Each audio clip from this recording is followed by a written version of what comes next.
একদিকে গোটা ভারত যখন আমরা দেখতে পাচ্ছি ৭৭তম সাধারণতন্ত্র দিবস উদযাপন করছে, সেখানে আমাদের এই রাজ্যেও উদযাপিত হচ্ছে গণতন্ত্রের একটা অংশ এসআইআর, ভোটাধিকার রক্ষা করার জন্য অন্যতম একটি প্রক্রিয়া যা চলছে। এবং সেখানেই আমরা দেখতে পাচ্ছি রাজ্যের শাসক দল তৃণমূলের গুন্ডামি বারংবার বিভিন্ন ক্ষেত্রে প্রত্যেক দিন নতুন নতুন কিছু উদাহরণ তৈরি হচ্ছে। যেরকম আমরা দেখতে পেলাম বেলডাঙ্গা মডেল উঠে এলো দক্ষিণ দিনাজপুরের কুমারগঞ্জে, সেখানে মাইক্রো অবজারভারকে তৃণমূলের গুন্ডাদের সপাটে চর, এবং ঘটনার এতগুলো দিন কেটে যাওয়ার পরেও এসপিকে জানানোর পরেও এখনো পর্যন্ত অধরা অভিযুক্তরা কিসের জন্য? এই গুন্ডামি প্রত্যেক দিন চলবে আর শাসক দল এবং রাজ্যের প্রশাসন দাঁড়িয়ে দাঁড়িয়ে দেখবে।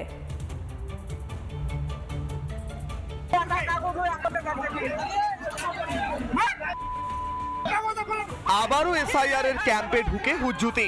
কুমারগঞ্জে মাইক্রো অবজারভারকে মারধর, গুন্ডাগিরি তৃণমূলের পোষা গুন্ডাদের। ইতিমধ্যেই জেলা পুলিশ সুপারের কাছে ইমেল মারফত অভিযোগ দায়ের করেছেন আক্রান্ত মাইক্রো অবজারভার।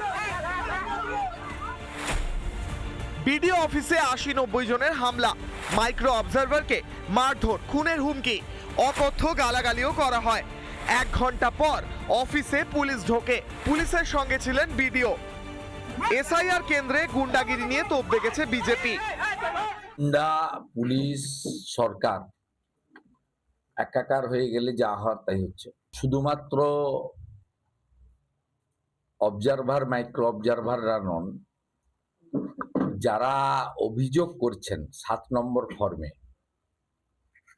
এই জেলাতে একজন পঞ্চায়েত এখনো জেলে আছে, জানেন, মিথ্যা মামলা করে তাকে গ্রেফতার করে রাখা হয়েছে। মাইক্রো অবজারভারকে ধরে থাপ্পড় মারা হয়েছে। নরেন্দ্র মোদী জানে আপনাদেরকে কিভাবে শায়েস্তা করতে হয়, তৃণমূলের মতো চোর পার্টিকে কিভাবে শায়েস্তা করতে হয় সেটা ভারতীয় জনতা পার্টির জানা আছে। জেলায় জেলায় ছবিটা এক, কোথাও এসআইআর চলাকালীন শাসানি, তো কোথাও বিধায়কের নেতৃত্বে হামলা। শুনানি রুখতে মরিয়া তৃণমূলের গুন্ডাগিরি চলছেই। আপনি নিজে কাজে ঘাটতি করছেন, লোককে হয়রানি করছেন, আর বড় বড় কথা বলছেন। বিজেপি দালালি করতেছেন নাকি এখানে?